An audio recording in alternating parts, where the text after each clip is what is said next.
Hi, my name's Glove, and I'm going to talk about one of my most anticipated games, UFO 50. Let's start off simple. What is UFO 50? UFO 50 is an independently developed game that's a collection of 50 brand new but retro-inspired games designed by a handful of really passionate and creative designers. All of these games are unique and run the gamut of genres from platformers to shoot-'em-ups to RPGs to some things I have never even seen before. Most of them are styled after the 8-bit era, but some of them play with art styles and graphic tricks to make them feel a lot more modern. So, with 50 different games, I bet you're wondering who is behind this monolith task of game making. Well, rest assured, you're in good hands with these fine folks right here.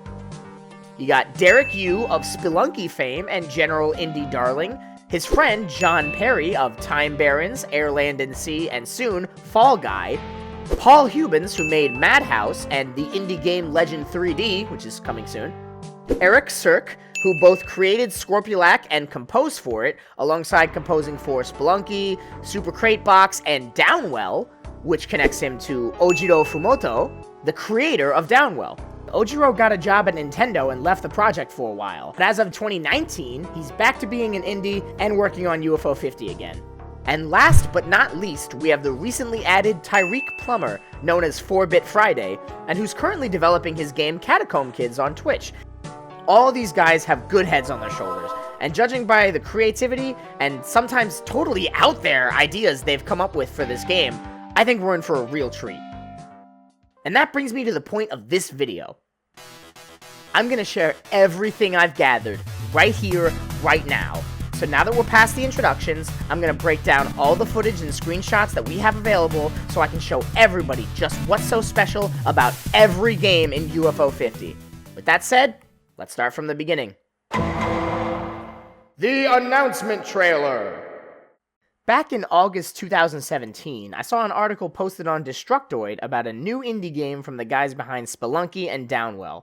I was already a fan of their work, so I clicked on the trailer and watched. I was not expecting to be as overwhelmed as I was.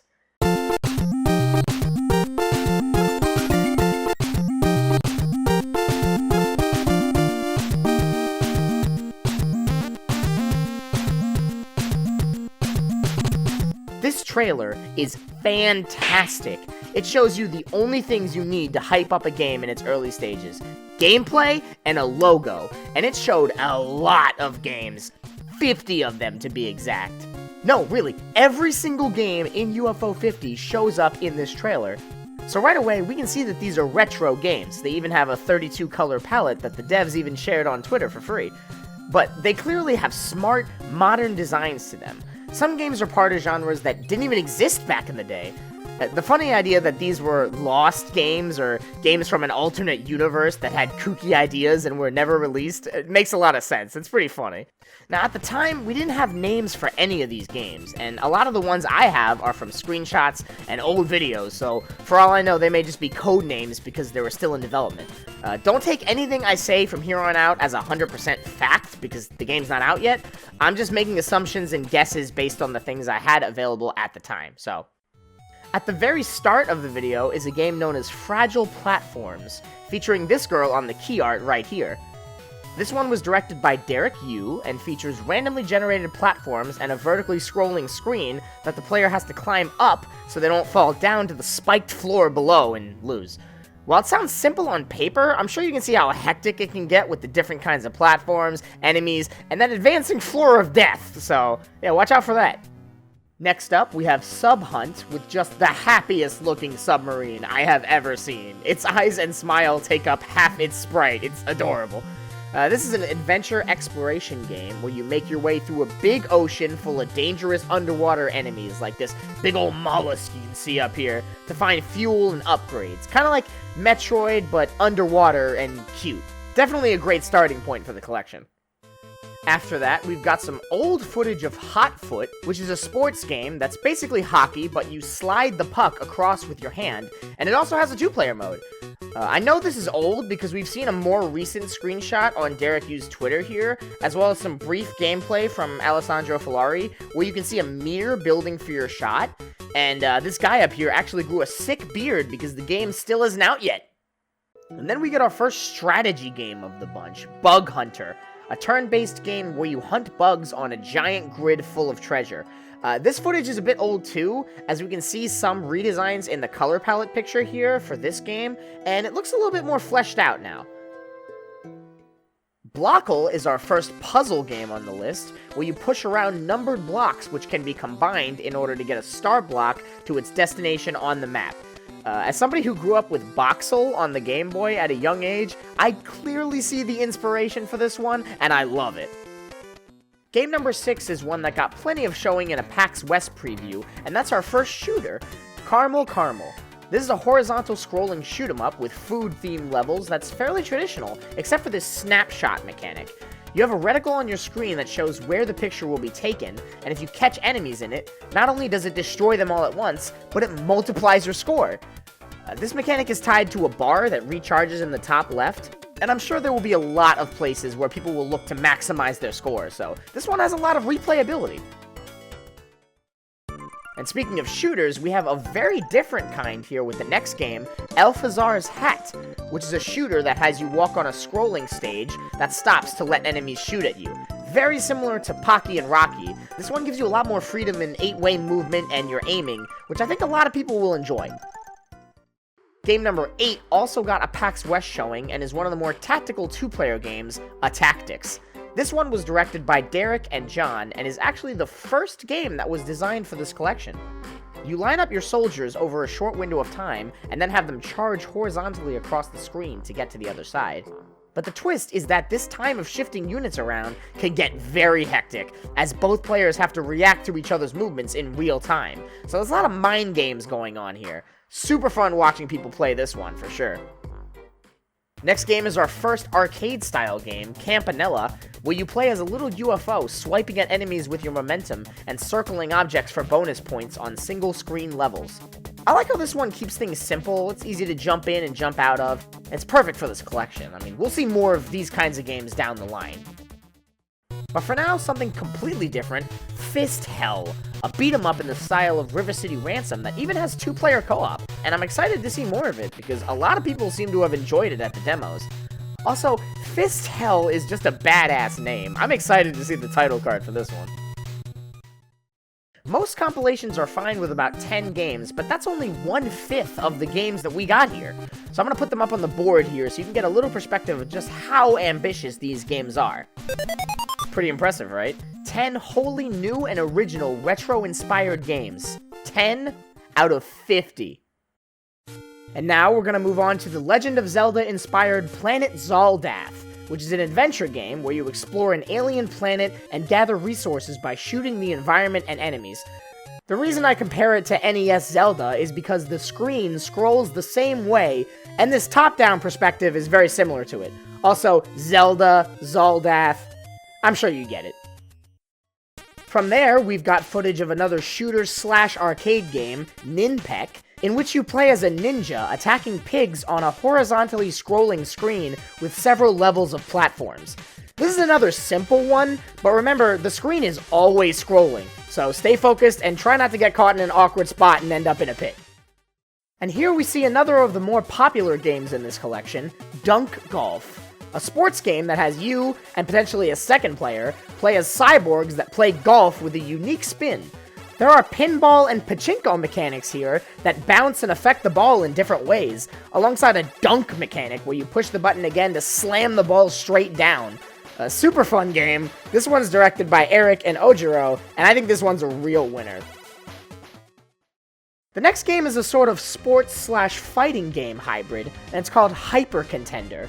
This one has a 2-player versus mode where you can choose from 8 unique characters with 1 movement button and 1 attack button. And these are different for every character. One character can move by pulling themselves up to the ceiling, another has a jetpack, some have short-range shots in front of them, another can only shoot up and down diagonally. This reminds me a lot of Dive Kick, which I loved because it boils down the fighting game systems into just 2 actions, and the rest is all mind games between you and your opponent. I like this one a lot. Okay, so I've been able to compare previous games to existing genres before, but this next one is a bit of a doozy, so stick with me here. Party King is a party simulation game where you try to throw the ultimate party by inviting guests and using popularity points to get perks that will upgrade your party. I'm assuming one of the ways to lose is by the cops showing up, which I think is hilarious. This is one of those totally out there games that I mentioned earlier, and I am here for it.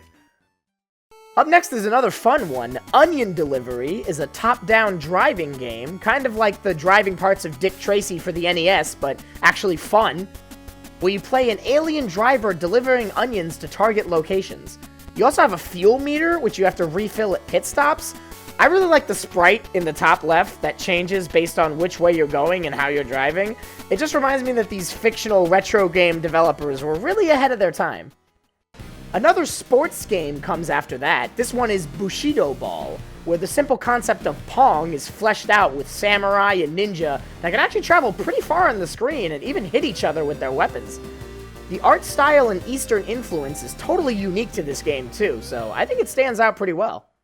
The next game, Incremental, is a game that should look familiar to anybody who's played Star Tropics or Super Nintendo RPGs with this kind of very colorful landscape.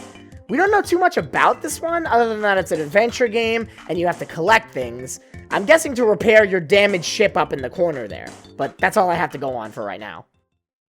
I mentioned out there ideas earlier, and this is another one. And it's also technically playable right now. Mooncat is directed by Eric, and it's based on his game, And the Mooncats, that's playable on itch.io, and is a platformer that has a very unique control scheme. You play as a walking sweet potato that moves left with just the D-pad and right with just the buttons, and you have to push both to jump. And you can press both again in midair to slam yourself downwards. These controls were compared to Donkey Kong Jungle Beat. I think this one has Eric's signature charm all over it, and I highly recommend you go play it right now just to get a feel for these controls. It's pretty fun. And now we come to the 20th game we've seen so far, and this one is my absolute favorite. Seaside Drive is directed by Ojiro and features a sports car that shoots upwards at a variety of enemies and can adjust its position on the bottom of the screen by accelerating. But what's a sports car if you can't drift?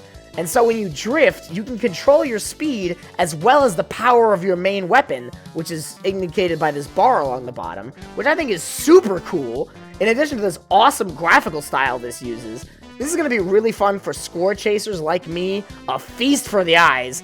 I'm going to be coming back to this one a lot. And so, there you have it. Another 10 games down, and we're not quite halfway there. 20 games on the board. And this is my favorite part of the trailer where this awesome music plays, and we get to see some really cool stuff. A tough act to follow, Seaside Drive is followed by one of the more wacky-looking arcade games, Kick Club. In this game, you play as a soccer boy, or soccer girl in 2-player, and kick a ball towards the top of the screen to defeat menacing sports-related enemies like tennis balls and shuttlecocks. It's kind of like a Bubble Bobble in its layout, and I can see that going a long way towards attracting new players with its simplicity. Following that simple game, we have a not-so-simple strategy game that's probably my favorite of its genre, Dino Defense. Tower defense is a really fun genre of game to me, growing up with the Balloons Flash games, and being able to play as a cave woman who sets up cavemen to prevent dinosaurs from raiding her cave is super neat to me. That, and it has a Mario 3 style map select screen, and that's just darn cute. And then we get a game that I know very little about, and sorry for butchering this pronunciation, Rakshasa? All I can tell is that it's an action platformer where you play as a buff dude shooting enemies with fireballs, and you can upgrade your shots with pickups. It does seem to be very clearly based on Karnov, an arcade/NES game about a Russian guy that shoots fireballs, and you can see that they look pretty much the same. Next up, we have Campanella 2, and you heard that right, this is a sequel to Campanella, only with a very different gameplay style. You still play as a UFO, only instead of single-screen arcade stages, you have bigger levels where you can explore and actually get out of your ship and walk around, kind of like in Blaster Master.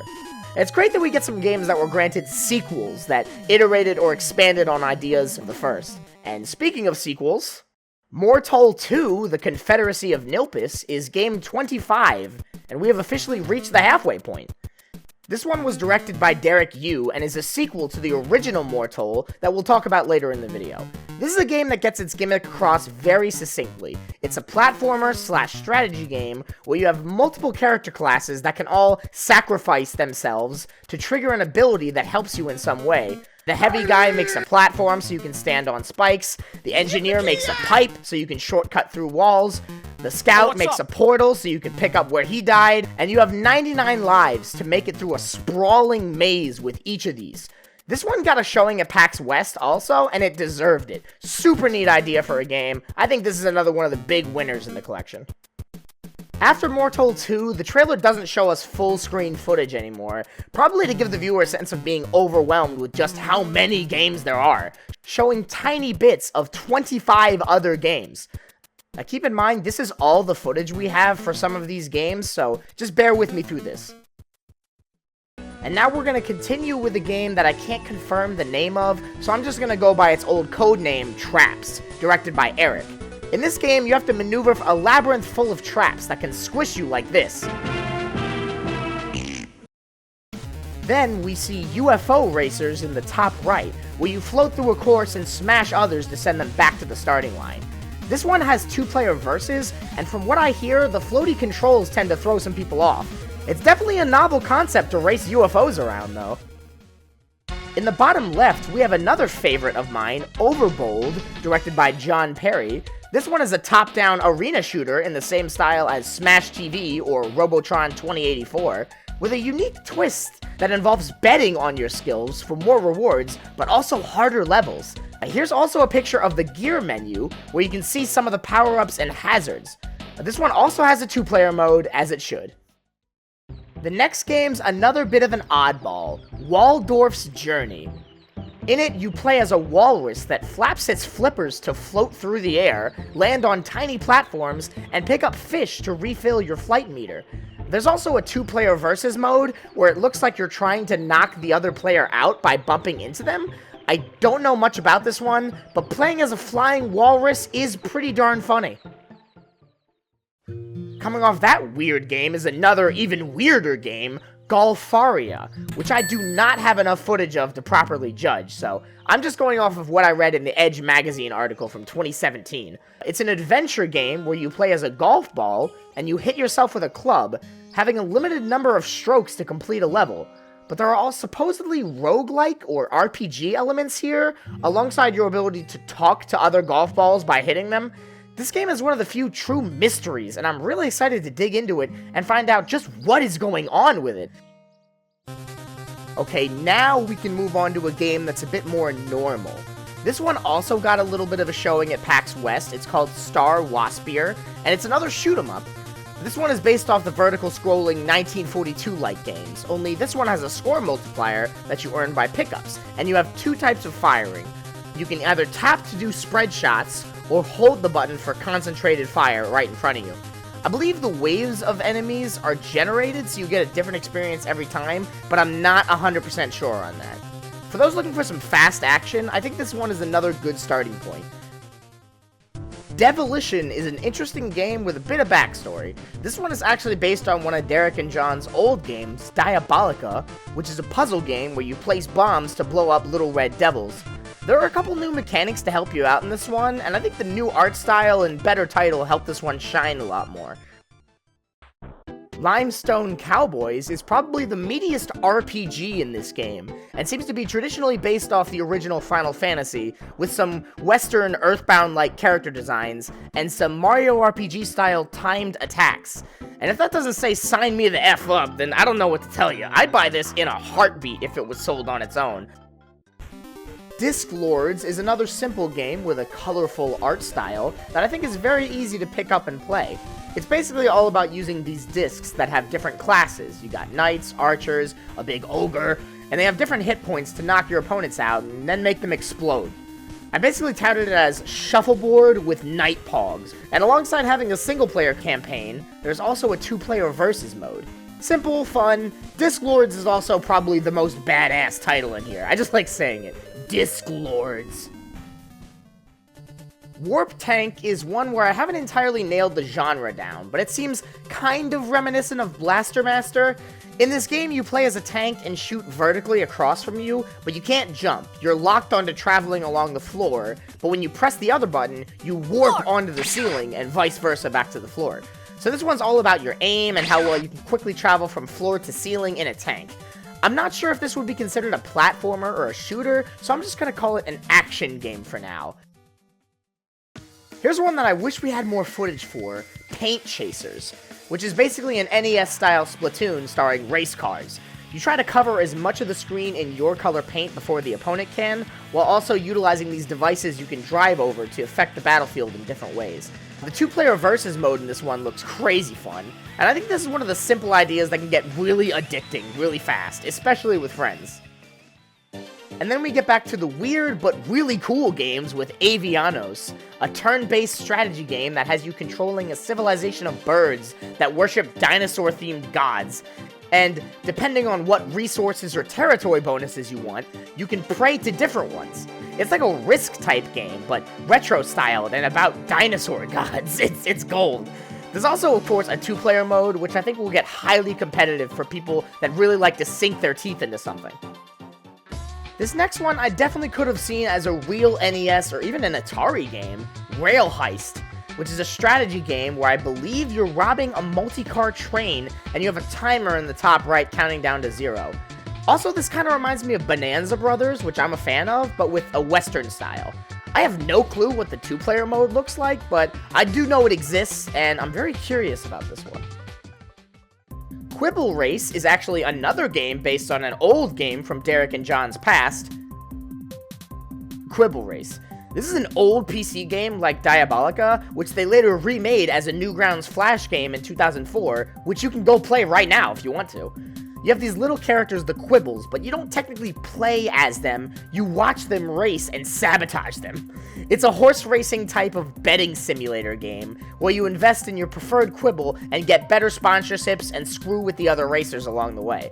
I don't have enough footage to properly judge what's been improved or changed, so for the moment all I can say is that this is one of the more unique games, and I can't wait to race me some Quibbles. This next game requires a little bit of lore, so buckle up kids, it's story time. There was one game I couldn't identify in this trailer for a while, and it was this one. I guessed that it had to be related to this game on the title select, because we had already seen every other game at the time. There was also a screenshot of this cyberpunk-esque RPG on the website, which I later got info that it was named God's Blood. I assumed that this was some kind of hacking minigame that was part of God's Blood, and that was all I had to go off of at the time. Now fast forward to December 18th, where I notice a peculiar new screenshot that I've never seen before posted by Derek on Twitter. Naturally, I ask him, what is this a screenshot of? I don't recognize it. And lo and behold, Derek drops the hot info that God's Blood has been replaced for a couple of reasons.